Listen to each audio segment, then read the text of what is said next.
Well, American and British forces have carried out what are being described as massive attacks against the Iranian-backed Houthi rebels in Yemen. CTV National Scott Hurst live this morning tracking the latest details on this. So what about this retaliatory airstrike, Scott? Which countries are involved here? What are the targets, and do we know anything about casualties?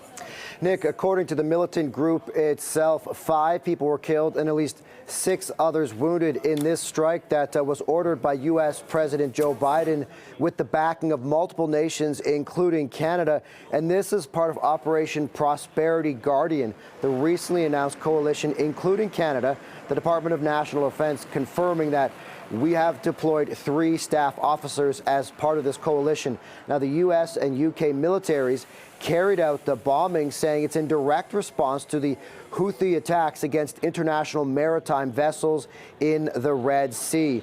According to U.S. Central Command, the Iranian-backed Houthi militants have attempted to attack more than 24 vessels in international shipping lanes over the past several months, and this latest strike is in specific retaliation to the Houthis' largest strike earlier this week. That was on Tuesday, and in that strike, U.S. and British ships took down 18 drones, 2 cruise missiles, and 1 ballistic missile, and so that is retaliation today. This latest strike that happened overnight in retaliation for that strike earlier this week, and the other strikes that the Houthi rebels have fired towards the international shipping lanes, Nick, over the last several months. All right, definitely leading to fears of a widening conflict in the Middle East. Indeed, CTV Scott Hurst live with the latest there. Scott, thank you.